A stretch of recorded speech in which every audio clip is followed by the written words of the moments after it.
Estaba tratando de prender mi micrófono. Buenos días, doctor, compañeros. Es nuestro placer presentar esta charla sobre la clasificación de diuréticos. Mi grupo está conformado por José Araúz, Ana Cristina Casasola, Angélica Esquivel, Helen Machuca, Vanessa Pineda y mi persona María Fernanda Sánchez Brooks. Primero, les iba a comentar que dependiendo del tipo de clasificación que vayamos a usar, podemos usar una clasificación básica y una clasificación más detallada. La básica es más práctica y se utiliza más que nada en contextos clínicos, y la más detallada se utiliza en términos de farmacología avanzada para diferenciar sus mecanismos y sus usos.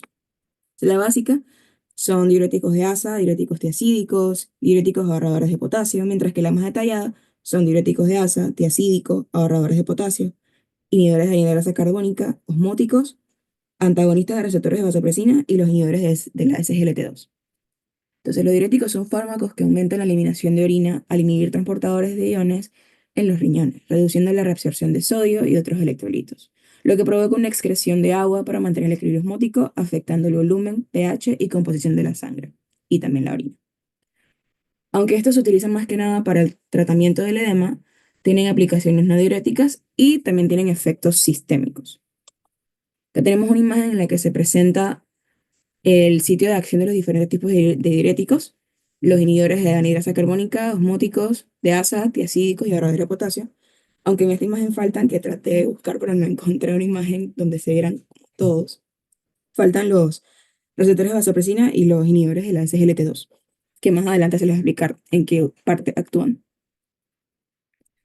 Iniciando con los diuréticos de asa, fármacos como la bumetanida, la furosemida, la torsemida y el ácido etacrínico tienen una mayor acción diurética sobre el tramo ascendente de las ADN. De estos, el más utilizado es la furosemida, aunque también está la bumetanida y la torsemida, que tienen una mayor biodisponibilidad y son más potentes que la furosemida. En cuanto a su sitio de acción, como ya les comenté, pues en el tramo ascendente de las ADN, aquí podemos ver una imagen en la que se ve el tramo ascendente y la salida de sodio, cloro y potasio. Los diuréticos este tipo de diuréticos inhiben, inhiben el cotransporte de sodio, cloro y potasio en la membrana luminal del tramo ascendente de las ADN, lo que causa una reabsorción de estos iones en la médula renal que esté disminuida, pues. Y esto reduce la presión osmótica de la médula y se reabsorbe menos agua, lo que causa una diuresis. En cuanto a la acción de estos fármacos, tenemos que causa aumento de la excreción urinaria de calcio, causa venodilatación y causa diuresis, como ya se lo había comentado. Para el uso terapéutico,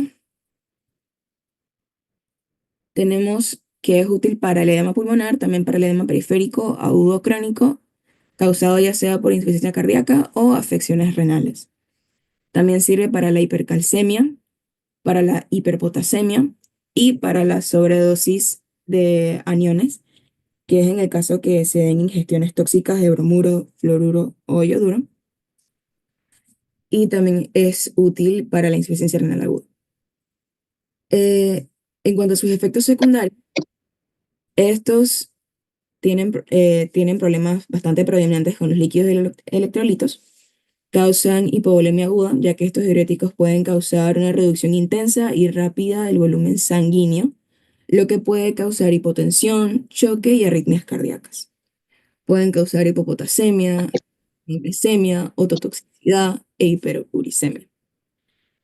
También pueden causar reacciones alérgicas, ya que estos fármacos, a excepción del ácido etacrínico, son sulfonamidas y puede causar en algunas personas eh, reacciones como exantema cutáneo, eosinofilia, y no es muy común, pero sí puede pasar, puede causar nefritis intersticial.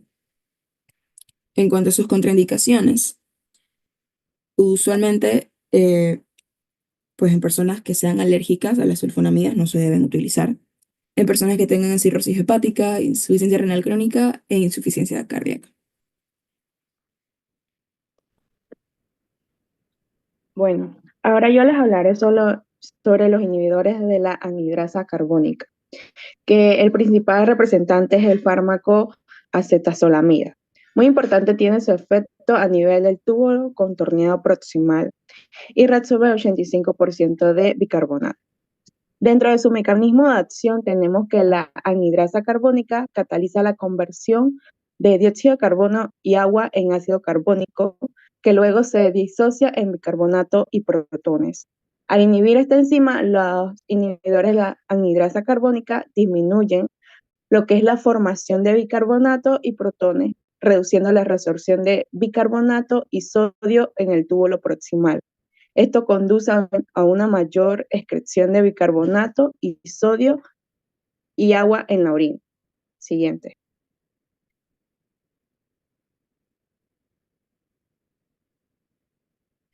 Dentro de sus indicaciones clínicas tenemos lo que es glaucoma, que disminuyen la producción de humor acuoso, reduciendo la presión intraocular. Tenemos lo que es el mal de montaña, que ayudan a corregir la alcalosis respiratoria y mejoran la oxigenación. Tenemos también lo que es la alcalosis metabólica, que es especialmente cuando es inducida por diurético o presencia de una insuficiencia cardíaca. Dentro de sus efectos secundarios tenemos que acidosis metabólica debido a la pérdida de bicarbonato, alcalinización de la orina por cálculos y cólico ureteral, somnolencia y parestesia. Y está contraindicado para cirrosis hepática y embarazos. Siguiente.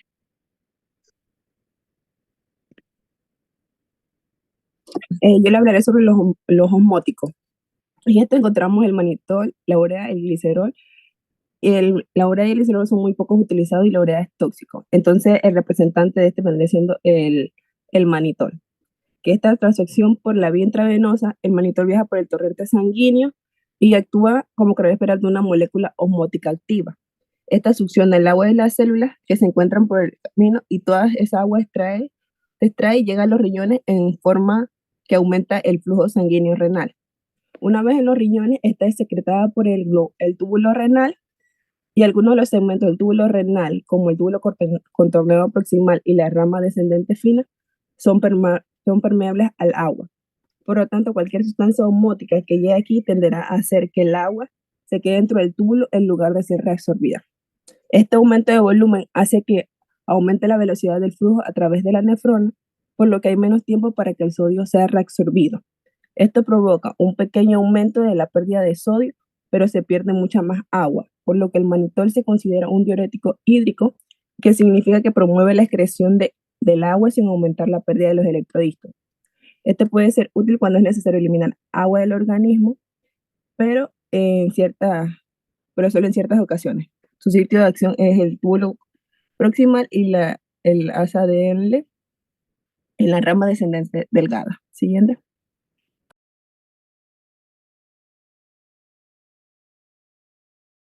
En las indicaciones clínicas está para el edema cerebral e hipertensión intracraneal, que este es usado en emergencias neurológicas para reducir la presión intracraneal. En el glaucoma agudo, este reduce rápidamente la presión intraocular y la deshidratación del humor vítreo. En la prevención de la insuficiencia renal aguda, en casos como la rhabdomiólisis o hemólisis masiva, el manitol ayuda a mantener el flujo urinario, reduciendo el riesgo de necrosis tubular aguda.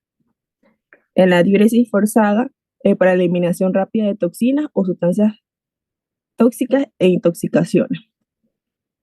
En cirugías complejas, este se administra a veces durante procedimientos quirúrgicos como bypass cardiopulmonar para proteger la función renal. Entre sus efectos secundarios tenemos los efectos hidroelectrolíticos, ya que puede causar una hiponatremia inicial por dilución del plasma o una hiponatremia tardía por pérdida de agua libre en exceso. También puede dar hipopotasemia. En el segundo tenemos expansión del volumen extracelular, que este puede causar edema pulmonar en pacientes con insuficiencia cardíaca. Puede causar también deshidratación e hipovolemia por diuresis excesiva, nephrotoxicidad en insuficiencia renal, que puede acumularse y causar daño tubular, hipotensión secundaria a la pérdida de líquidos.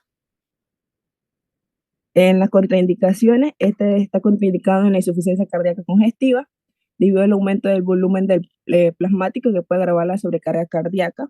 En la insuficiencia renal avanzada, si los riñones no pueden excretar el manitol, este puede causar acumulación y toxicidad. En el edema pulmonar activo, este puede empeorar con la expansión del volumen intravascular. En la hemorragia intracranial activa, el manitol puede aumentar el flujo sanguíneo cerebral y agravar el sangrado. Y en la deshidratación severa, la diuresis adicional puede empeorar esta condición. Siguiente.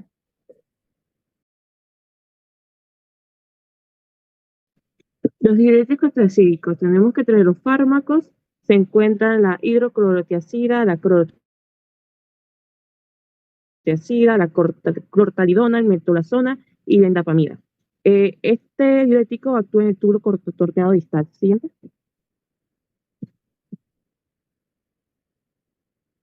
En cuanto al mecanismo de acción, tenemos que este tipo de diuréticos ejercen su función diurética a través de la inhibición del cotransportador de sodio cloruro en el segmento distal del túbulo renal. Al bloquear este cotransportador, se reduce la reabsorción de sodio, lo que disminuye la concentración de sodio en el líquido intracelular de las células del túbulo distal, y esto, a su vez, va a disminuir la actividad de la bomba de sodio-potasio, lo que reduce la reabsorción de sodio y agua en el intersticio renal. El mecanismo de acción de este tipo de diuréticos involucra un cambio de concentración de sodio en el túbulo distal. Como respuesta, se va a activar los diversos canales iónicos y las bombas para restablecer el equilibrio de sodio.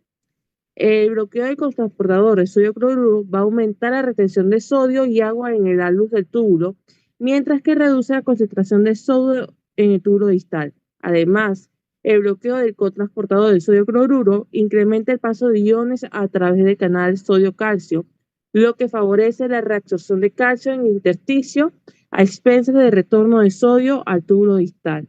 Este proceso de retención de sodio también está mediado por la aldosterona, que se activa por el aumento del flujo de sodio en el tubo colector, promoviendo así la reabsorción de sodio y la excreción de potasio y protones en la orina. Siguiente. Tenemos que están indicados en la hipertensión, el edema crónico, en insuficiencia cardíaca congestiva, en la cirrosis, en la diabetes insípida nefrogénica. En cuanto a los efectos secundarios, vamos a utilizar la mnemotecnia HIPERCRUC, que va a ser hiperglicemia, hiperlipidemia, hiperuremia, hipercalcemia. Y en cuanto a las contraindicaciones, se van a dar reacciones de hipersensibilidad, anuria o insuficiencia renal, hipotensión, hipopotasemia, alergia a la sulfamida y gota. Cuando hablamos de los antagonistas de la vasopresina, hablamos del conivaptan. Este es un agonista de los receptores de vasopresina 1A y V2 de la ADH. El receptor V1A es el que se va a encontrar en los vasos sanguíneos del corazón. Su activación va a provocar una vasoconstricción y regulación del tono vascular.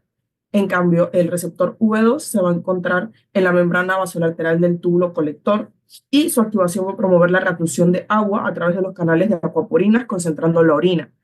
Este medicamento va a reducir la absorción de agua, aumentando la concentración plasmática de sodio, por lo tanto va a dar lugar a una vasodilatación.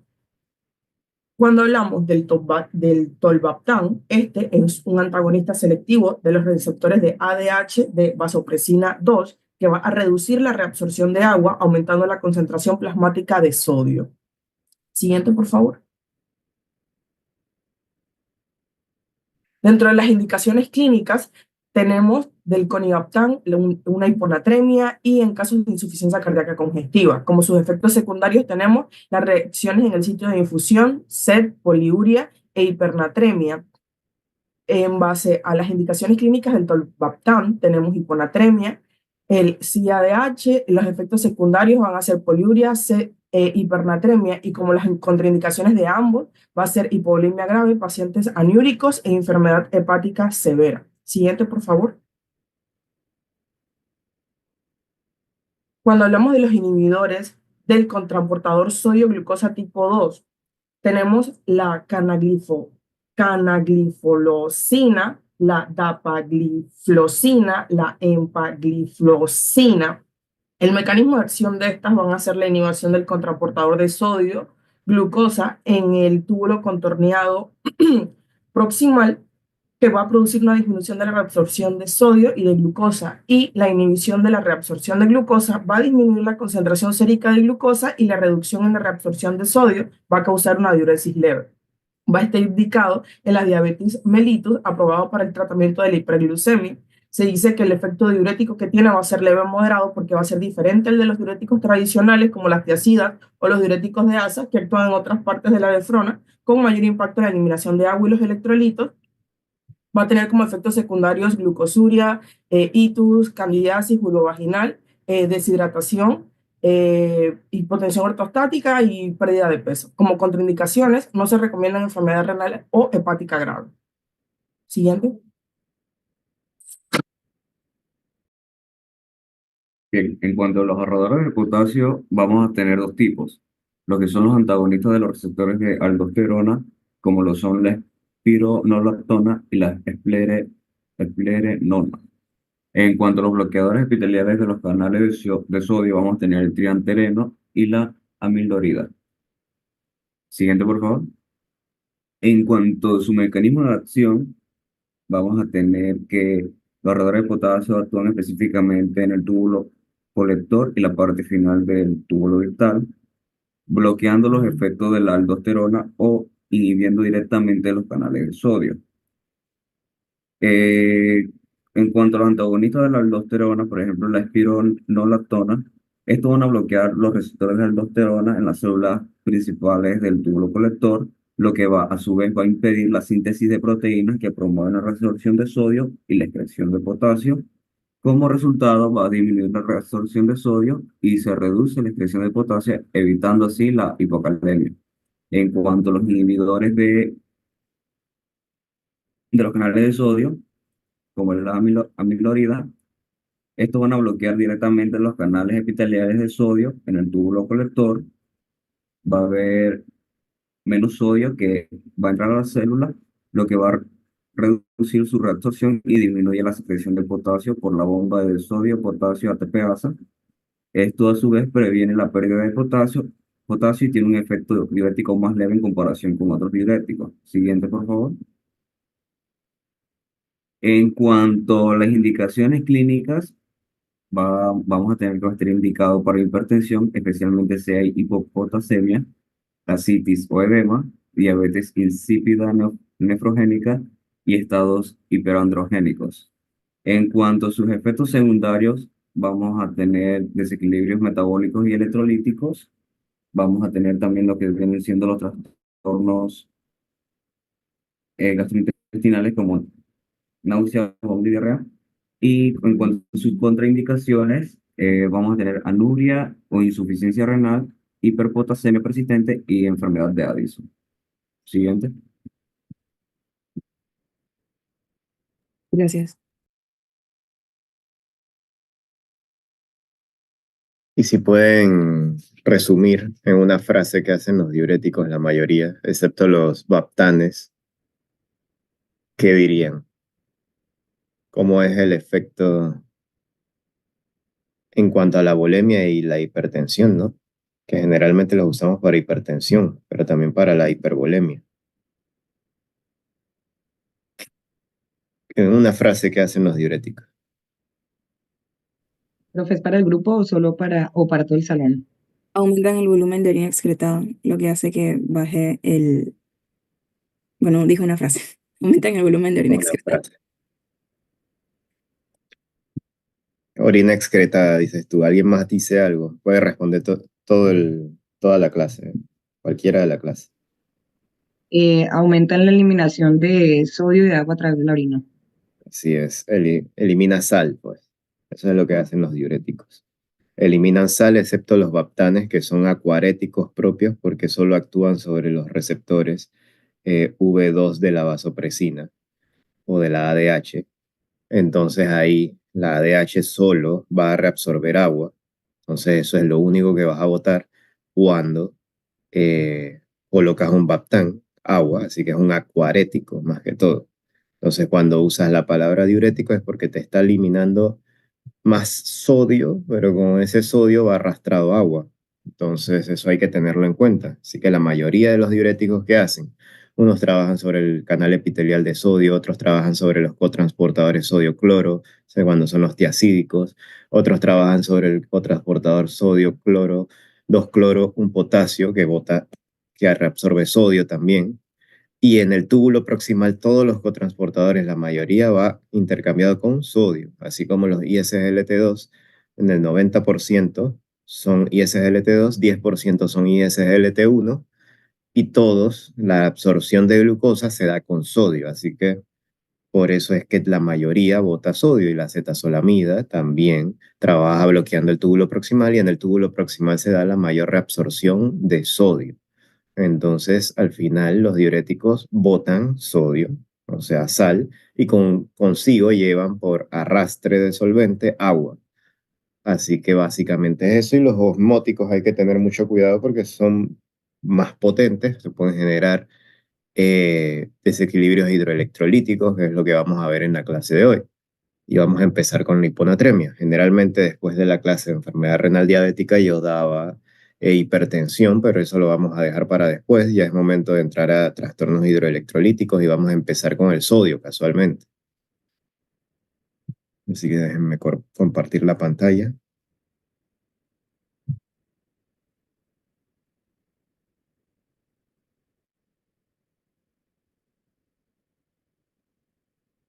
¿Se ve la pantalla? Sí, Sí, doctor. doctor. Ahora sí, ¿no?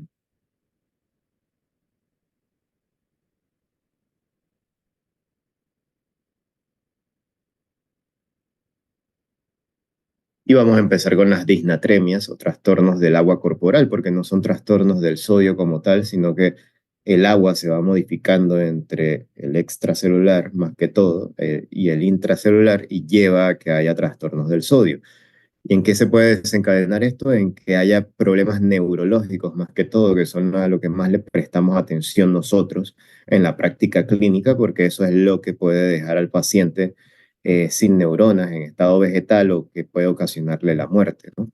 Entonces, lo primero que hay que saber son los conceptos generales de la distribución del agua corporal total. Y este es un hombre común y corriente de 70 kilos, en donde 60% de su peso va a ser agua prácticamente y el 40% va a estar compuesto por los otros componentes. Entonces, si yo multiplico su peso, 70 kilos, por 60%, eso le va a dar 42 litros de agua. Siempre cuando les pido calcular el agua corporal total, tienen que ponerme la unidad y la unidad en este caso va a ser litros de agua. Entonces, cuando nosotros calculamos ese peso corporal, que no va a ser lo mismo en una mujer como hay un poco más de masa grasa, eh, por la densidad de las mamas, entre otras partes del cuerpo, entonces ese contenido de agua va a cambiar a un 50%. En las personas obesas, independientemente sea hombre o mujer, también cada vez que yo tenga un obeso, por ejemplo, si yo tengo este hombre de, de 35 años con 70 kilos, pero él mide 1,45, es pequeñito, y pesa 70 kilos, está obeso, tiene obesidad central, el peso no va a ser 60%, le restas 10 y te queda en 50%, su cantidad de agua corporal total es 35 litros, por ejemplo. Si es una mujer, 50%, y si es obesa, 40%. Y también en la edad avanzada, secundario a la sarcopenia, la pérdida de masa grasa y la pérdida de agua en sí también, el contenido de agua corporal total cambia y se multiplicaría por 0,45, o sea, un 45% es el agua corporal total en un paciente anciano o de edad avanzada o un adulto mayor. Entonces, cuando nosotros calculamos ese agua corporal total, lo vamos a dividir en líquido extracelular e intracelular. Y la mayoría va a ser el líquido intracelular. O sea, de esta cantidad que me dio el 65% va a ser líquido intracelular. O sea, prácticamente 2/3 del total que me dio de agua corporal total. Y 1/3 va a ir al líquido extracelular, o sea, el LEC y el LIC. Y ese líquido extracelular se va a subdividir en líquido plasmático y en líquido intersticial, en donde prácticamente un cuarto va a ser líquido plasmático y 3/4 van a ser líquido intersticial, y eso hay que tenerlo en cuenta. Y así se dividen los iones tanto en el espacio intracelular como en el extracelular. En el intracelular, pregunta siempre, el principal catión es el potasio. Por cada célula hay alrededor de 140 a 200 miliequivalentes por litro, pero la concentración en el extracelular es diferente. Es una mínima concentración que va de 3.5 a 5 miliequivalentes por litro, y depende de la literatura, a veces te hablan de 5.1, 5.2 miliequivalentes por litro. En cambio, el principal catión del espacio extracelular es el sodio, que representa un 140 miliequivalentes por litro, y hay mucho menos cantidad en el intracelular. Entonces, este intercambio se da a cabo por las bombas sodio-potasio ATPasa que tienen las superficies celulares. Y la osmolalidad está en torno a 280 miliosmoles por kilo y puede llegar hasta 295 miliosmoles por kilo, y el concepto de osmolalidad lo vamos a ir definiendo a lo largo de la clase. Entonces, si ven bien, yo tengo nuevamente mi agua corporal total. 2/3 de ese agua corporal total van a ser el espacio intracelular y 1/3 el espacio extracelular. Y de ese espacio extracelular, 1/4 va a ser el intravascular, que es lo que nosotros conocemos como el volumen que está dentro de los vasos sanguíneos o el volumen circulante efectivo. Y 3/4 el espacio intersticial, que es donde se puede acumular en el síndrome nefrótico, en el síndrome nefrítico, el edema, por distintos mecanismos. Ya vimos las teorías del síndrome nefrótico, teoría del underfill y del overfill. Así que ahí se acumula el líquido y ocasiona las manifestaciones clínicas en los pacientes, y esta es la fórmula del agua corporal total. Yo tengo mi peso en kilos, si es hombre o si es mujer, si es anciano, y debo considerar también si hay obesidad. ¿Entendieron ese concepto? Profe, tengo una duda. En el Diga. caso del tema de considerar este 10% menos cuando es obeso, Ajá. eh, o sea, entiendo que es obeso, pero ¿cómo lo clasifico? ¿Cómo hago con una persona con un sobrepeso que no está ni obeso tipo 1 ni 2 ni mórbido, pero sí no tiene, su peso no es normal? Ahí es más difícil. Entonces, acaba de salir un artículo nuevo en el Lancet, si mal no me parece, que ya no solo clasificamos la obesidad en base al índice de masa corporal, también podemos usar el índice de cintura-cadera, el perímetro abdominal, y también podemos utilizar las máquinas de bioimpedancia e incluso métodos de imagenología para ver qué tanto porcentaje de grasa tiene esa persona. Entonces, cada vez hay más herramientas para medir la obesidad.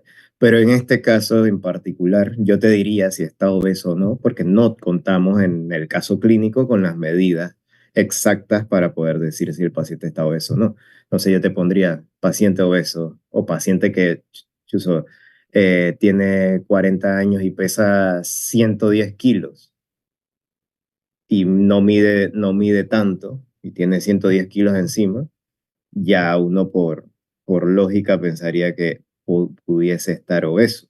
Pero si me preguntas, esa es una gran interrogante que queda en aquellos con sobrepeso, pero que hay que hacerle todas las medidas entonces. ¿Qué tan factible sea esa definición en la práctica clínica? Bueno, nosotros podemos hacer el índice de masa corporal y podemos hacer la medición de cintura-cadera, pero en el caso de la bioimpedancia es más difícil conseguirla, depende del centro que lo tenga. Ya hay máquinas de bioimpedancia en Panamá hace buen tiempo, pero no son tan reproducibles como en otros lados del mundo. Nosotros, por ejemplo, en los pacientes de diálisis, deberíamos tener una máquina de bioimpedancia en cada centro en donde se hace diálisis, porque a nosotros nos funciona para saber la cantidad de agua corporal total que tiene el paciente y cuánto podríamos sacarle de líquido al paciente en cada sesión de diálisis. No sé si he respondido a tu pregunta. Sí, doctor, muchas gracias. Entonces, Generalmente yo les diría si el paciente está obeso o no, pero sí hay que considerar esa bajada de peso. Recordar que estos cálculos son cálculos que se han hecho a lo largo del tiempo, no son exactos, y cada día, o sea, si tú me dices, si yo quiero medir mi agua corporal total de forma más exacta, yo usaría la bioimpedancia más que estas fórmulas, porque estas son fórmulas para estimar, así como las del filtrado glomerular. Pero es muy buena pregunta hacer la aclaración esa de que no es exacto estos cálculos, pero es importante saberlo, porque nos da una idea de cómo está la situación de nuestro paciente. Entonces, siempre ustedes deben saber qué hay en un fluido. Tienen que saber la tonicidad del fluido, la osmolalidad, la cantidad de sodio, el cloro y el potasio, y el tampón que usa las diferentes venoclisis, le dicen aquí, o soluciones para venoclisis, como la salina medio normal, la dextrosa en agua, que tienen una tonicidad baja, que tienen una osmolalidad baja, entonces son hipotónicos, hiposmolares, tienen una concentración de sodio, la salina de 77 miliequivalentes por litro, la media normal, y la de cloro 77 miliequivalentes por litro. Y si ven bien, todas las soluciones a base de salina, miren la del 9.9%, que es la salina normal, tienen la misma cantidad tanto de cloro como del sodio. Entonces, ¿qué me aportan? Sal, básicamente. Eso es lo que aportan las salinas. En cambio, la dextrosa no tiene nada de sodio, nada de cloro, nada de potasio y no tiene ningún tampón. Y tiene una osmolalidad de 253 gracias a los 5 gramos de glucosa que tiene la dextrosa en agua. Y tiene una tonicidad baja. Entonces, estos son líquidos que van a aportar más agua, pero en pacientes diabéticos hay que manejarlos con cuidado por el contenido de glucosa que tienen, de dextrosa que tienen. Entonces, estos líquidos se van a usar más que todo cuando yo necesito hidratar en una hipernatremia, o si no, tendría que usar la salina media normal con el riesgo de que me pueda generar algún cambio en el sodio. Pero lo ideal es que si el paciente puede tomar agua en una hipernatremia, tome agua sola. Tenemos unas soluciones más balanceadas como el lactato Ringer, el plasma y el plasma light, que tienen una tonicidad similar a la del plasma y tienen una osmolalidad similar a la del plasma. El Ringer lactato un poco más baja, pero él usa un tampón de lactato que uno pensaría va a generar más acidosis láctica por el lactato, pero no es así. Ese lactato que tiene el lactato Ringer se transforma rápidamente a bicarbonato gracias al hígado. Recordar que estas soluciones balanceadas sí tienen contenido de potasio, así que hay que tener cierta precaución en pacientes con hipercalemia. Entonces, esa es otra aclaración que les hago. Y que cambia en cuanto a la salina, en que las concentraciones de sodio y cloro difieren un poco, tanto en el plasma light, que no tenemos en Panamá, pero sería lo ideal, pero nosotros, o el mejor líquido que le puedes ofrecer a un paciente para reanimarlo en estos momentos en Panamá, es el lactato Ringer, a menos de que tenga consideraciones para yo utilizar salina normal, que también se puede usar, pero esta es mucho más balanceada. Y si yo quiero algo que tenga más hiperosmolaridad, que estas son las soluciones que nosotros usamos cuando tenemos un paciente con acidosis metabólica severa y que nos viene con un síndrome urémico, combinamos dextrosa en agua con 3 ampollas de bicarbonato generalmente para poder utilizar el tampón, que en este caso sería el bicarbonato, y le aportamos algo de sodio al paciente, obviamente vigilando previamente los niveles séricos de sodio. Y cuando tengo manifestaciones neurológicas por una hiponatremia, entonces yo debería utilizar bolos pequeños de solución salina hipertónica, que eso lo vamos a ver a lo largo de la presentación, que tiene una osmolalidad de 1027 y tiene un sodio en 513 miliequivalentes por litro y un cloro en 513 miliequivalentes por litro, y la suma de eso entonces da el resultado de la osmolalidad, porque ya veremos cómo se calcula la osmolalidad. Entonces, esto yo lo voy a utilizar cuando yo tenga síntomas neurológicos severos secundarios a un sodio o una concentración de sodio muy baja o una un rápido descenso de la concentración de sodio que me genere síntomas. Y aquí está la distribución teórica de cada solución, y estos son los coloides, la albúmina, y los a los que son a base de material parecido al plástico, que ya no se deberían usar mucho por sus efectos adversos, y la albúmina que la usamos en ciertas situaciones como cirrosis hepática o cuando hacemos paracentesis de largo volumen, cuando pasamos ya los 5 litros de la paracentesis, entonces nosotros debemos comenzar a reponer con albúmina. Y la distribución teórica entre el intracelular, el extracelular, ya sea sus compartimentos intersticio o plasma. Entonces esto es más para que ustedes repasen qué hay en un fluido, para que no los agarren con la pregunta de qué le pondrías a un paciente, y eso es lo que queremos resolver a lo largo de la clase. Entonces, ¿qué conceptos generales ustedes deben tener? La regulación del agua y del sodio son independientes. Hay una fisiología para el sodio y otra fisiología para el agua. El sodio es la principal partícula del extracelular y regula el volumen extracelular, y gracias al sodio se da la mayoría de la cantidad de osmolaridad o osmolalidad, dependiendo si lo ves por litro o por kilo, respectivamente, eh, del plasma. Sensores que detectan cambios en el volumen del extracelular van a activar ciertos mecanismos efectores que modifican la tasa de excreción renal del sodio. Entonces esos sensores van a detectar si el sodio está en concentraciones bajas o en concentraciones altas, y van a modificar mecanismos a nivel renal y a nivel del sistema nervioso que ahorren o boten o excreten más sodio. Entonces, de eso va a depender la tasa de filtrado glomerular, el sistema nervioso simpático, el sistema renina-angiotensina-aldosterona, que se va a activar para ahorrar sodio y consigo agua, las prostaglandinas y los péptidos natriuréticos, que cuando sensan que hay mucho sodio se activan generalmente por el estiramiento a nivel auricular. Y hay varios péptidos natriuréticos, tipo A, tipo B, tipo C, y ellos van a tratar de botar ese exceso de sodio, pero son mucho más débiles que el sistema nervioso simpático y el sistema renina-angiotensina-aldosterona, que por ejemplo en la falla cardíaca hay una desregulación de estos sistemas neurohormonales en donde estos están sobreactivados, y este intenta activarse lo más que pueda, pero no es suficiente para mitigar los efectos deleterios de estos dos. Y la cantidad total de sodio determina el volumen del espacio extracelular y refleja cambios en el volumen. Deshidratación versus hipervolemia. Pero deshidratación, nosotros deberíamos manejar ese término con pinzas. ¿Por qué? Cuando hablamos de deshidratación nos referimos más a nivel celular. O sea, la célula se deshidrata o la célula se sobrehidrata.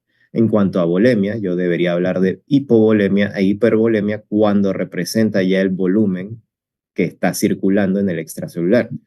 Entonces, deberíamos hablar más que de deshidratación, deberíamos hablar de depresión de volumen o hipovolemia, más que deshidratación como tal. Deshidratación hablaríamos en el caso de que fuera el origen celular.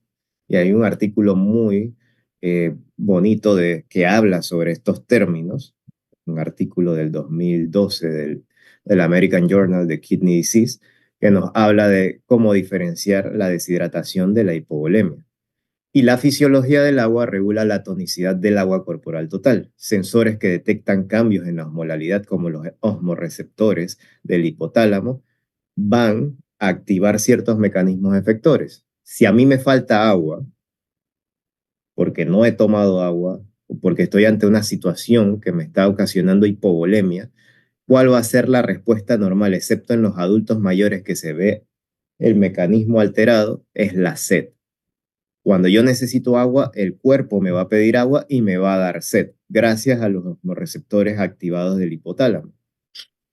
¿Y qué más se va a activar? Se va a activar la producción por la neurohipófisis de la hormona antidiurética, que va a viajar por la circulación hasta las vesículas que están en los túbulos colectores y van a sacar esos receptores V2, que va a hacer que se implanten en la membrana luminal las acuaporinas para reabsorber, sobre todo las tipo 2 en la membrana luminal y las 3 y 4 en la membrana vasolateral, para poder así dejar pasar libremente el agua de que está en el lumen tubular y reabsorber bastante agua porque el cuerpo lo necesita en ese momento y va a determinar en sí el volumen intracelular. La concentración de sodio mide la osmolalidad extracelular y este concepto tiene que quedar claro y refleja cambios en el agua y va a generar ya sea cualquiera de los dos trastornos, hiponatremia e hipernatremia, sabiendo que hipo, una baja concentración, hiper, una alta concentración. Y si dos personas comen lo mismo en un día, el sujeto A bebe 1 litro de agua y el sujeto B bebe 10 litros de agua, ¿quién eliminaría más sodio en la orina? Siempre lo pregunto en los exámenes, siempre se los pregunto en esta clase. ¿Qué me podrían decir? Profe, yo pensaría que si comieron lo mismo, eliminarían la misma cantidad de sodio. ¿Alguien más tiene una opinión diferente?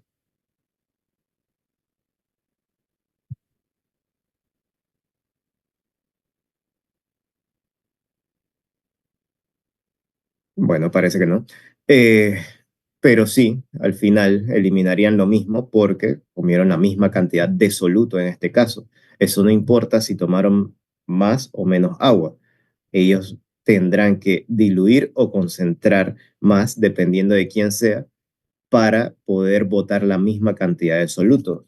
Porque al final el riñón trabaja en base a la homeostasis, al equilibrio. Entonces, si yo como una cierta cantidad, yo necesito excretar y quedarme con lo que necesito solamente. Profe, una pregunta de eso, solamente una inquietud, una curiosidad. Entonces, aunque ellos van a eliminar la misma cantidad de sodio, pero el que va a orinar 10 litros lo va a hacer de esa misma forma, o sea, paliativamente durante los 10 litros y el otro de una vez en el litro, o el de los 10 litros lo bota en el primer litro y los otros 9 pues sin sodio, sin esa cantidad de sodio pues. Eso va a ser en 24 horas según la cantidad de soluto que tú le metas. Entonces, como él tiene más líquido que soluto, probablemente necesite botar un poco más de líquido porque tiene un exceso de líquido, por ejemplo. En cambio, el que tiene menos líquido, pero tiene la misma cantidad de soluto, tiene que quedarse con un poco de agua y botar menos líquido por la orina. Entonces, ahí es donde te digo que va a haber una diferencia en cuanto a la concentración y dilución entre uno y el otro. Probablemente el que tenga más litros de agua encima necesita una orina más diluida para botar esa cantidad de sodio versus el que tiene una cantidad menor de agua en su cuerpo que necesita botar una orina un poco más concentrada porque no tiene tanto solvente para poder botar ese sodio como tal. Entonces la osmolaridad urinaria cambiaría y la gravedad específica que lo vimos en la clase de urinálisis no sería la misma entre uno y el otro, pero botarían la misma cantidad de sodio. Lo que cambia es en qué está disuelto, pero eso se hace a lo largo de las 24 horas dependiendo de las cantidades que tú le metas de sodio a ese paciente. Este fue un ejemplo hipotético. Ya sabemos que el riñón filtra el plasma, el total del plasma en 22 minutos. Así que esa carga que le metiste, si lo quieres ver como una carga aislada, lo va a hacer en 22 minutos esa excreción de sodio. ¿Ok? Vale, profe, gracias. Entonces, tenemos el lumen tubular aquí y tenemos cómo se activa la acuaporina. Sabemos que las acuaporinas vienen activadas por la ADH y la ADH viene de la neurohipófisis. Va a llegar la ADH o la vasopresina arginina. Eh, y aquí tienen lo que ustedes hablaron de los baptanes. Entonces tenemos el receptor V2 de la vasopresina o de la ADH, que si tengo un baptan lo va a bloquear, pero si tengo la vasopresina va a entrar y tengo energía en forma de ATP, se transforma en AMP cíclico, luego se transforma en proteína quinasa A y va a activar las vesículas que contienen acuaporina 2 y va movilizando esa vesícula hacia lo que vendría siendo la superficie de la membrana luminal o apical y se va a insertar en la membrana luminal y apical. Y tengo mi túbulo, pasa agua y esa agua, al activarse la ADH y abrir los canales de acuaporina 2, como ya se los había mencionado, va a hacer que entre agua libremente a través de la célula tubular y esa agua se va a ir a la membrana vasolateral donde también hay acuaporinas, pero tipo 3 y tipo 4, y de ahí de la membrana vasolateral va a pasar a los capilares peritubulares que rodean, o sea, hacia la circulación, y nos vamos a quedar con esa cantidad de agua. Entonces, probablemente, ¿qué pasaba en el tipo que tenía 1 litro de agua? Estos canales iban a estar activados e iba a tener una orina más concentrada. ¿Y qué iba a pasar en el paciente que tomó 10 litros? No, ya los osmorreceptores detectaron que tenía más agua de la suficiente y estos canales iban a estar cerrados porque no iba a haber el estímulo del ADH, entonces la orina iba a ser un poco más diluida, pero botando la misma cantidad de sodio.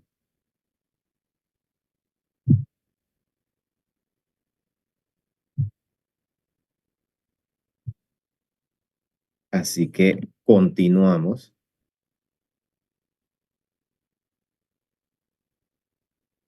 La regulación de la osmolalidad, la ADH, la regulación osmótica, es muy eficiente. Pequeños cambios en la osmolalidad plasmática se traducen en grandes cambios en la ADH y en la osmolaridad urinaria. Y la ADH comienza a liberarse con osmolalidades de 280, porque sabemos que a menor osmolaridad se va a seguir activando mucho más la ADH y el máximo efecto es con la osmolaridad plasmática de 295 y todo para mantener un equilibrio.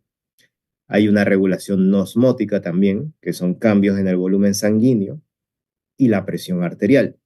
Hay náusea, dolor y ansiedad que pueden activar la ADH también, así que hay que tener eso en cuenta y hay fármacos que pueden activar la ADH. Y los mecanismos homeostáticos que mantienen la integridad del volumen circulatorio dominan para mantener lo que es la tonicidad y la osmolalidad.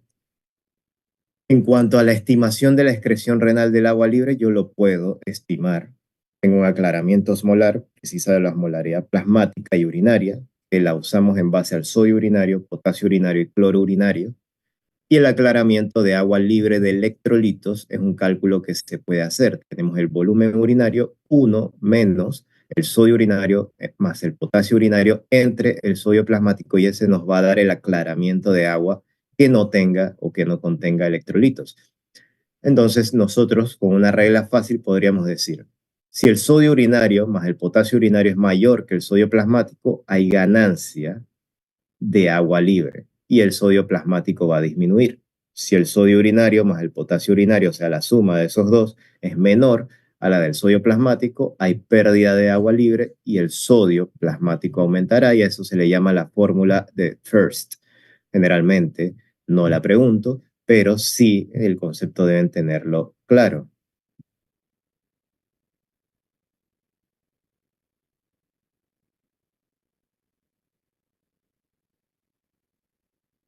Y tenemos las fórmulas para clasificar y manejar disnatremias. Esta es la más importante que tienen que aprender. Osmolalidad plasmática, que se traduce en miliosmoles por kilo. 2 por la concentración de sodio, o sea, si yo tengo 140 de sodio, yo lo voy a multiplicar por 2 y me da 280, más el nitrógeno ureico entre 2.8 más la glucosa entre 18. Y ustedes se preguntarán, ¿por qué la glucosa entre 18 y el nitrógeno ureico entre 2.8? Porque ese es el peso molecular de la glucosa. La glucosa tiene un peso molecular de 180 y el nitrógeno ureico tiene un peso molecular de 28. La tonicidad en miliosmoles por kilo va a ser la osmolalidad plasmática medida, o sea, esto, menos el nitrógeno ureico entre 2.8 o la urea entre 6, o 2 veces el sodio más glucosa entre 18. Entonces, ¿qué me quiere decir la tonicidad?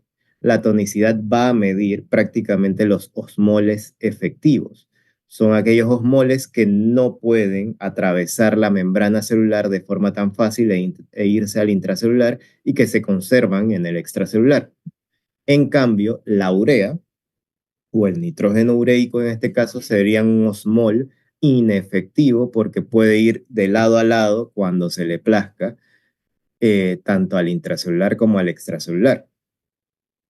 Tenemos también el cociente de electrolitos séricos entre electrolitos urinarios, que es la fórmula de First, que ya les expliqué, tenemos la excreción de agua libre de electrolitos y la tasa de infusión de la salina hipertónica para incrementar 1.000 equivalente por litro por hora. Eso lo vamos a ir viendo a lo largo de la clase. Tenemos la tasa de infusión de dextrosa en agua para bajar la concentración de sodio. Y tenemos la fórmula para hipernatremia, cuando queremos saber que ese paciente con hipernatremia tenga eh, una pérdida de agua importante, nosotros queremos saber cuánto le vamos a reponer de agua a ese paciente. Entonces tenemos el agua corporal total, que ya les enseña a calcularla, dependiendo si es hombre, mujer, edad avanzada, obeso, por el sodio entre 140 menos 1. Y eso les da su agua corporal total. Y repasando conceptos, tenemos la osmolaridad, es la concentración de osmoles disueltos en 1 litro de solución. La osmolaridad es lo mismo, pero disueltos en 1 kilogramo de solución, así que muchas veces se tratan como lo mismo, pero la diferencia está aquí. Una es en 1 litro de solución y otra es en 1 kilogramo de solución de agua plasmática. Nosotros podemos, o el laboratorio puede de forma automatizada medir por sí mismo, y a veces lo traen los laboratorios de químico, la osmolaridad medida, que se hace por osmómetros, y nosotros hacemos la osmolaridad calculada. Entonces, la diferencia entre la osmolaridad medida por el osmómetro menos la osmolaridad calculada se le llama gap osmolar, que eso es de suma importancia para los trastornos ácido-base. Si yo tengo un gap osmolar mayor de 10, yo debo pensar que yo tengo un alcohol que está interfiriendo en mi medición, y debo pensar en intoxicaciones por propilenglicol, por etilenglicol, por alcohol isopropílico, entre otros. Entonces, si hubiésemos hecho eso hace unos 20 años que pasó lo del dietilenglicol, se hubiese pensado más rápido, se hubiese evitado tantos efectos adversos que ha ocasionado en la gente, desde neuropatía hasta nefropatía, hasta muchas otras desencadenantes, porque no se hizo el análisis o no se pensó en ese momento. Tampoco es que es tan fácil llegar a esa conclusión. Si uno sabe que está intoxicando a las personas, difícilmente uno iba a pensar, pero ya después se dieron cuenta que todos venían con acidosis metabólica con anión GAP elevado y que tenían cristales a nivel de la orina, tenían cristaluria secundario al dietilenglicol. Entonces eran formas que se fueron dando cuenta hasta que se dieron cuenta de por sí que era una intoxicación por ese alcohol. Los osmoles efectivos, ya los he explicado, son los que no pueden pasar libremente por la membrana celular, y son el sodio y la glucosa, y eso sería la tonicidad. La suma del 2 veces el sodio más glucosa entre 18 sería la tonicidad del plasma. Y los osmoles inefectivos son los solutos que se pueden ir de un lado a otro libremente, y esa es la urea o el nitrógeno ureico. Así que esa parte, junto con el sodio y la glucosa, se llamaría osmolalidad, porque es la concentración de osmoles disueltos en la solución. Hiponatremia es un trastorno debido a múltiples factores definido como una concentración baja de sodio. Sodio plasmático es igual al sodio entre el volumen de agua corporal. Aumenta el agua corporal respecto al sodio con aumento del agua intracelular, y precisa dos componentes: que haya una fuente de agua libre relevante en hiponatremias agudas, y la presencia de hormona antidiurética que impida la eliminación renal de agua libre, y es relevante en las hiponatremias crónicas. Y si ustedes me preguntan qué es más frecuente, hiponatremia agudas o hiponatremias crónicas, bueno, generalmente las crónicas. Y la hiponatremia es uno de los trastornos que nosotros vamos a ver más en el hospital, y por eso deberíamos intentar dominarla lo mejor posible.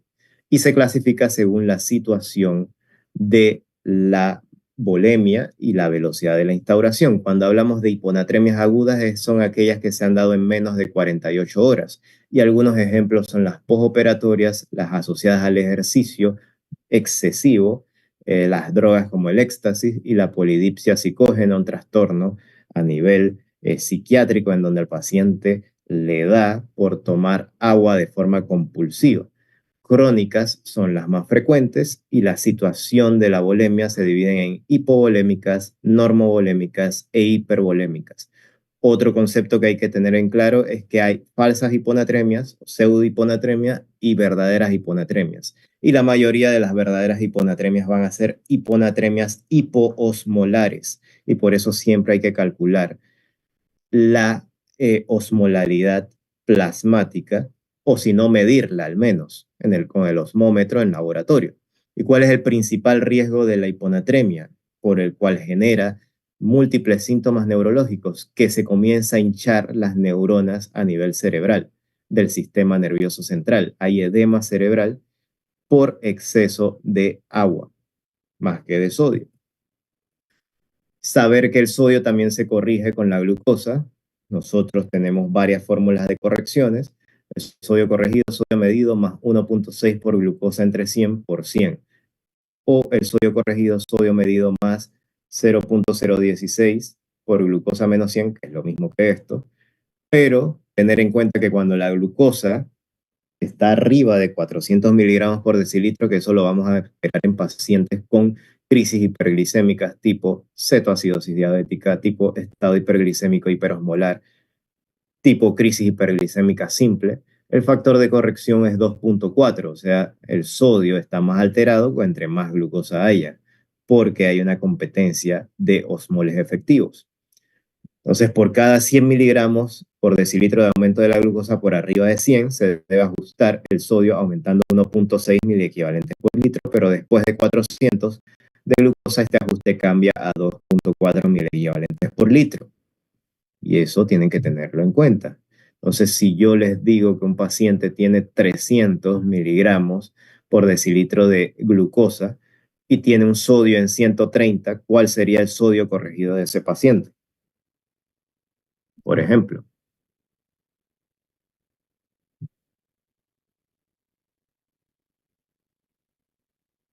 Va, profe.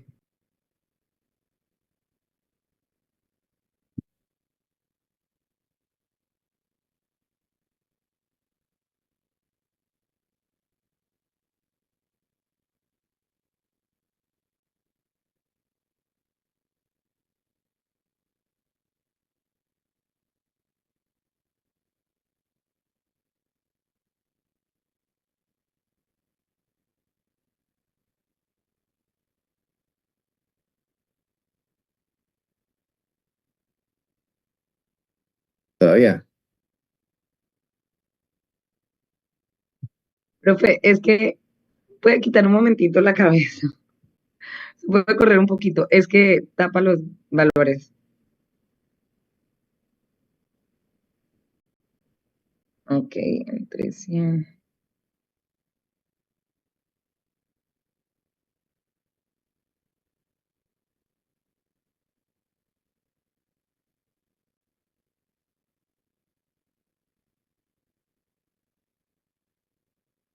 Debería dar 134.8, ¿no? Tengo 300 de glucosa. No, debe dar menos.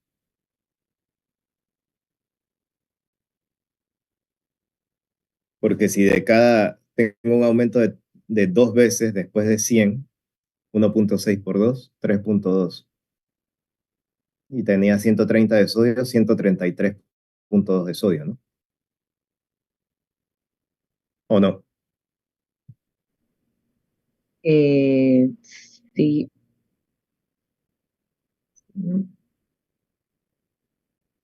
Por cada 100 mg. Por arriba de 100, ¿no? Entonces, arriba de 100 hasta 300 son 200. Entonces, solo tendría que sumarlo 2 veces. O O sea, puedes hacer o todo sea que el cálculo. ¿Cómo?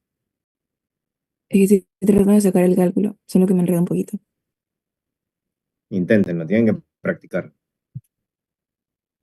Digo que la glucosa está en 300, o sea, sería 2 veces. Arriba de 100, ¿cuántas veces está aumentada la glucosa? 2 veces, ¿no? 100 y Profe, 100. la glucosa está en 300 y el sodio. Sodio 130.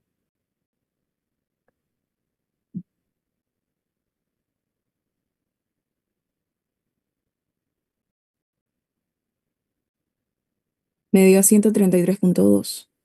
Exacto. 133.2 es el sodio. Era igual que sumar 2 veces, 1.6, ¿no? Ajá. Sí. Ese es cuando ya uno agarra práctica y ya no quiere hacer esa fórmula. Entonces uno ya lo puede ir sumando uno mismo. Pero es más exacto si lo haces con la fórmula, es como más correcto, ¿no? Que sería 130 más el 1.6 por 2. Sí, Eso es lo porque que nos da ajá. Entonces es más difícil. 233.2 mil equivalentes por litro. Exacto. Es más difícil cuando yo te digo es que tiene 480 de glucosa y se complica más la cosa y ahí sí tienes que usar la fórmula. Entonces la hiponatremia ya hemos dicho que es una concentración baja de sodio, menor de 135, porque el sodio normal, y grábenselo en la cabeza, va de 135 a 145 miliequivalentes por litro. ¿Ok? Así que en promedio podemos decir que un sodio normal está en 140 miliequivalentes por litro o milimol por litro. Entonces, ¿cómo clasificamos la hiponatremia según severidad? Leve cuando los valores están entre 135 y 130, moderado entre 130 y 125, perdón, y severa cuando está menor de 125. Siempre calcular la osmolaridad o osmolalidad. Hay veces que dicen 275 a 290, otros dicen 280 a 295.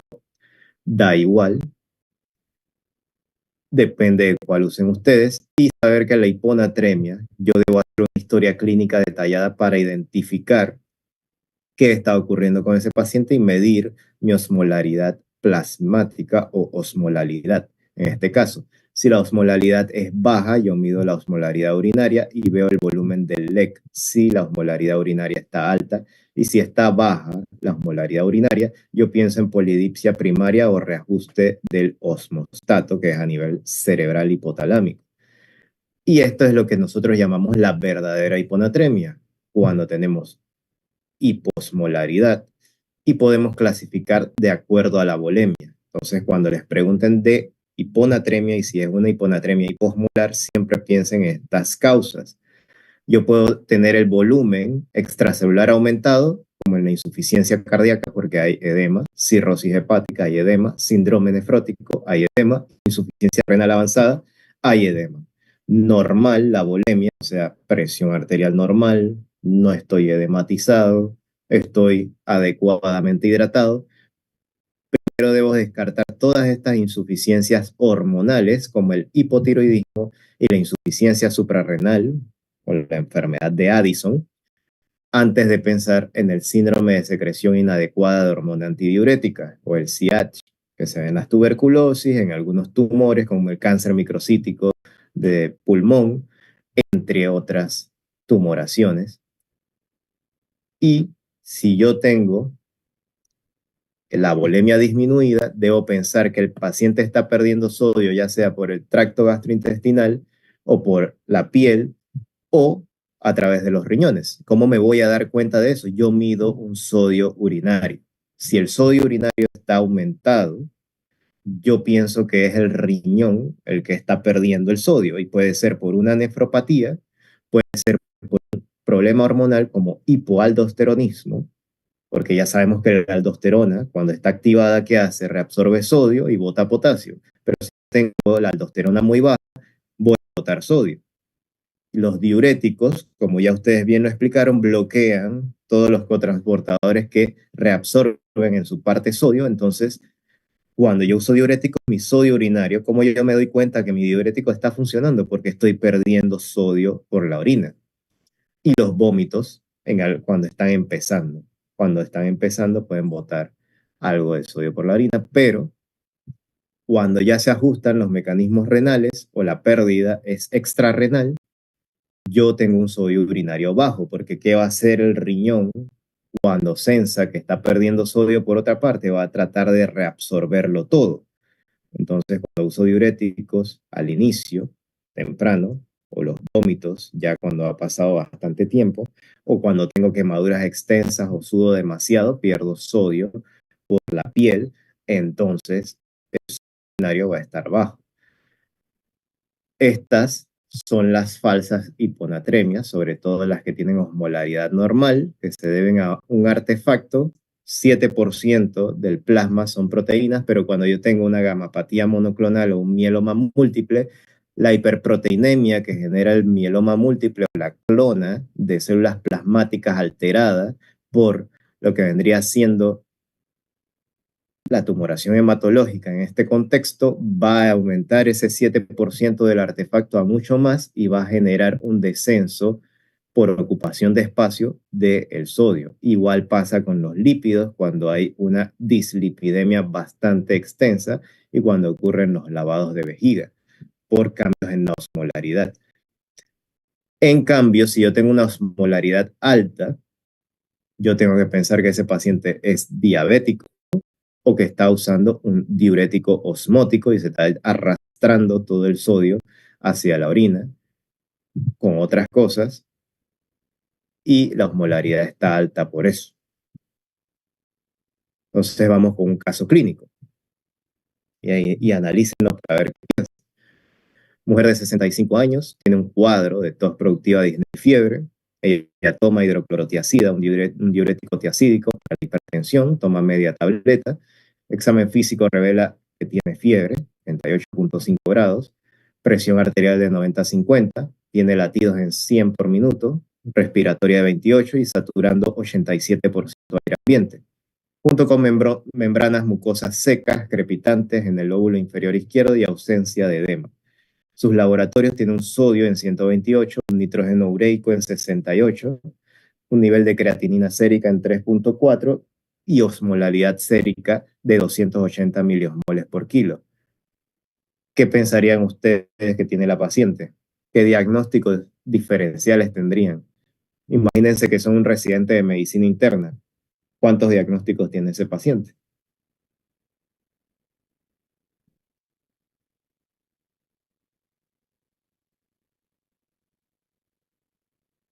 Profe, uno podría ser por la tos productiva, la disnea y la fiebre. Pensaría en una y los crepitantes en el lóbulo inferior izquierdo. ¿Qué pensarías? Pensaría en la parte respiratoria, en una neumonía, no sé, lobar, porque es del lóbulo. Sí, tiene. O una infección de vías respiratorias bajas, podría tener también. Tiene una neumonía, sí. Que si la clasificas por CURP 65 tendrías que dejarla hospitalizada, ¿no?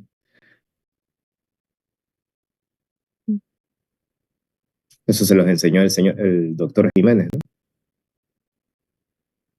Sí, profe. Bueno, para que vean que uno aplica todo en la vida. Lo estamos haciendo quedar bien. Entonces, además de la neumonía que tiene ese paciente.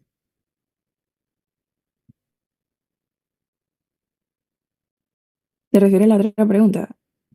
No, yo les El pregunté, desbalance electrolítico.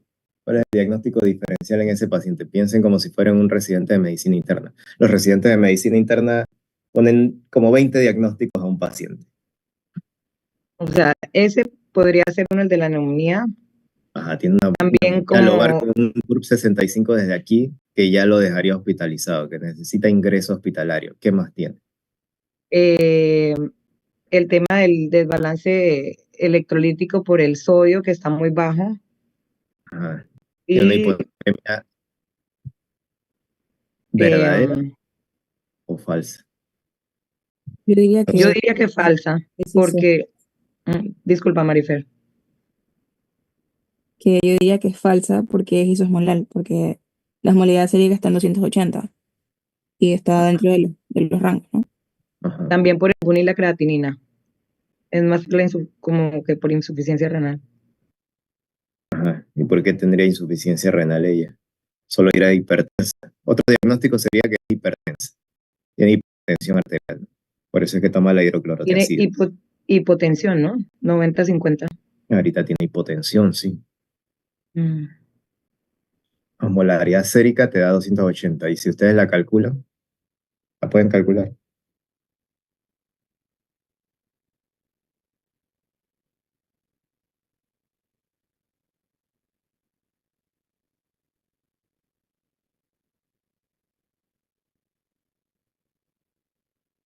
o no se puede calcular. Me perdí.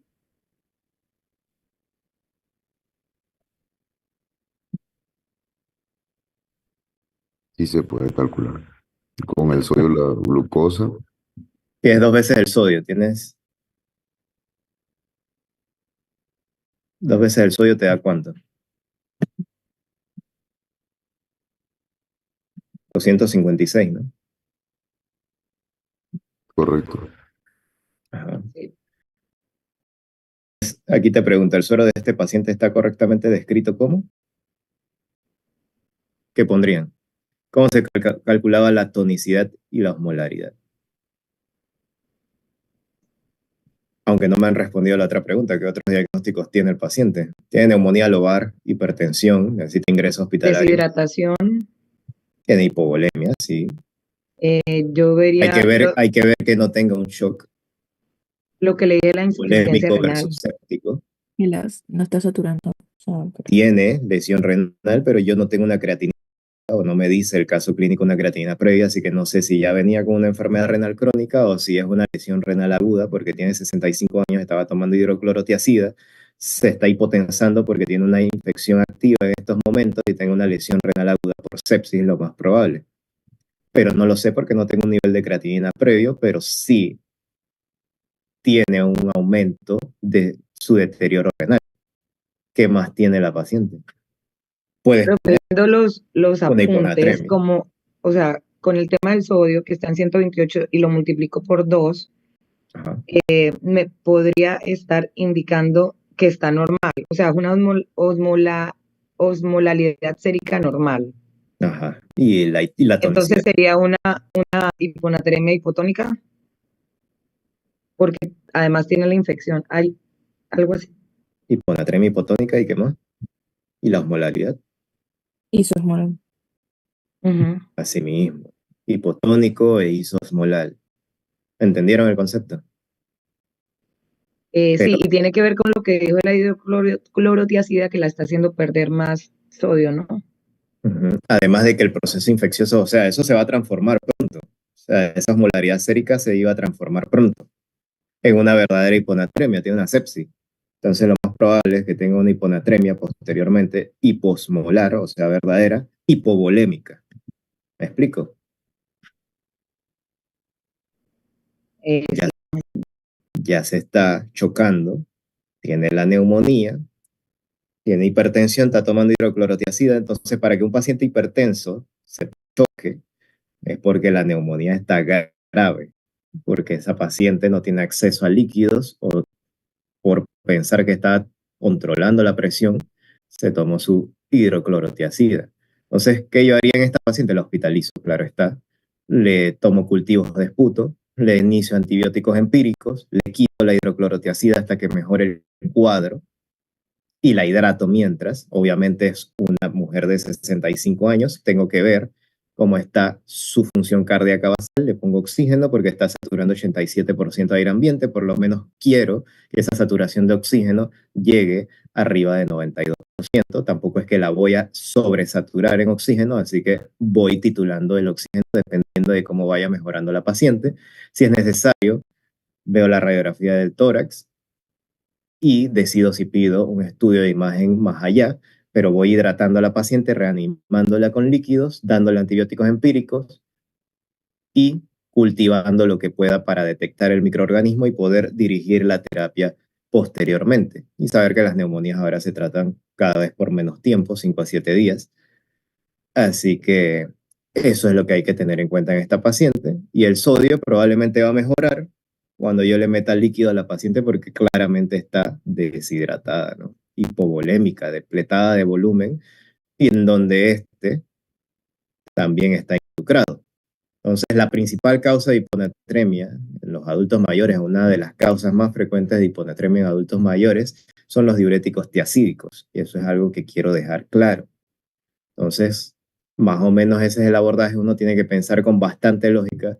Aunque mi paciente sea hipertensa, pero en el momento en que yo le evalúo está hipotensa y tiene un antihipertensivo, mejor quítale el antihipertensivo e hidrata a la pobre señora que ahorita mismo es un cactus que necesita agua. ¿Ok? En cuanto a la epidemiología, la hiponatremia es muy frecuente, tiene una elevada prevalencia, especialmente en el medio hospitalario. La hiponatremia se asocia a una elevada morbimortalidad porque no la sabemos tratar, no la detectamos a tiempo y es una causa de morbimortalidad importante. Se asocia a un peor pronóstico en cualquier escenario clínico. Si yo tengo un cirrótico con hiponatremia, se muere y tiene peores desenlaces. Si tengo una falla cardíaca con hiponatremia, es un factor de mal pronóstico. Si tengo un paciente con enfermedad renal crónica e hiponatremia, ese paciente le va peor. Y la hiponatremia está infradiagnosticada, no le tomamos mucha importancia cuando los valores son o han cambiado muy poco. Entonces, ¿dónde ponemos las gafas para diagnosticar la hiponatremia? Se maneja mal en urgencia y las manejamos mal en hospitalización porque no hacemos el ejercicio de evaluarla. Eso que les he puesto a hacer a ustedes, que es parte de la evaluación, no lo hacemos en el ámbito intrahospitalario por el apuro de salir, porque tenemos una carga muy grande de pacientes, pero lo correcto sería hacer el ejercicio para detectar la causa de la hiponatremia y poder tratarla de forma adecuada. Entonces, los residentes de medicina interna son los que más estudian sobre hiponatremia y los que fácilmente se pueden dar cuenta de qué está ocurriendo, al igual que los de nefrología, porque esa es la especialidad.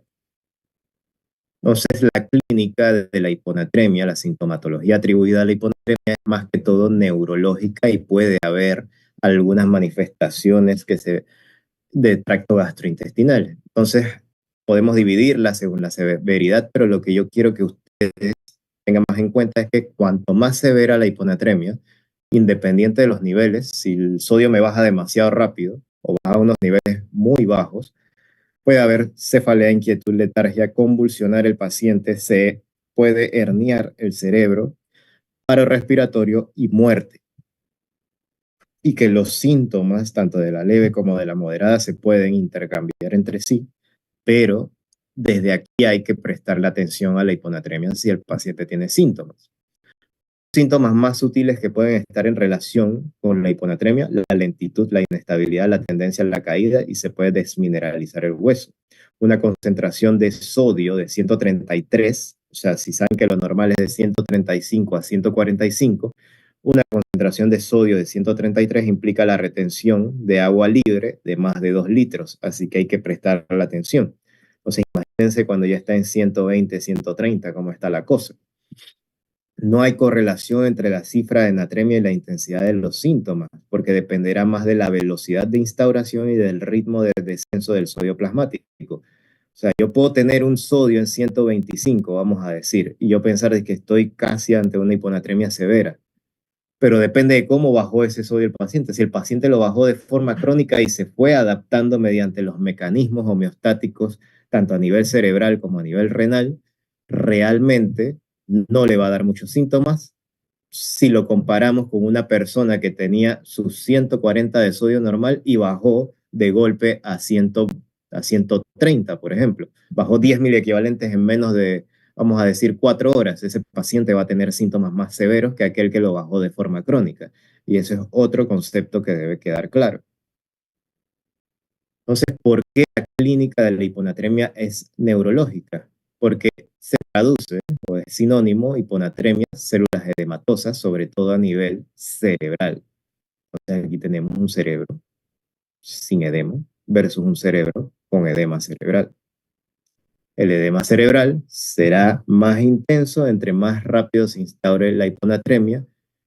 O sea, entre más intensa sea la hiponatremia y entre más vaya bajando rápidamente la concentración de sodio. Entonces, miren cómo queda el cerebro de un paciente con hiponatremia si no nos damos cuenta a tiempo. ¿Qué factores de riesgo hay para la hiponatremia? Bueno, si nos vamos a enfermedades versus fármacos, las enfermedades relacionadas con hiponatremia, la insuficiencia cardíaca, porque sí, va a haber aumento del sistema renina-angiotensina-aldosterona, va a haber aumento de ciertos sistemas neurohormonales que me retienen sodio, pero al final, además de sodio, va a retener mucha cantidad de agua y eso diluye el sodio y va a generar la hiponatremia y por eso es que genera un peor pronóstico. Igual en la cirrosis, en la secreción inadecuada de hormona antidiurética, el mecanismo cambia porque va a haber una mayor activación de la ADH y va a haber reabsorción solamente de agua. Entonces va a haber unas cantidades masivas de agua versus la pobre concentración de sodio que está en el extracelular. Los niños y los ancianos van a tener hiponatremia por difícil acceso al agua. A los niños hay que darles el agua y a los ancianos probablemente también haya que darles el agua porque no pueden acceder fácilmente a ella por distintas circunstancias. Los niños porque no tienen noción todavía y no pueden buscar el agua por sí mismos. O sea, van a tener el mecanismo de la sed, pero ¿quién se la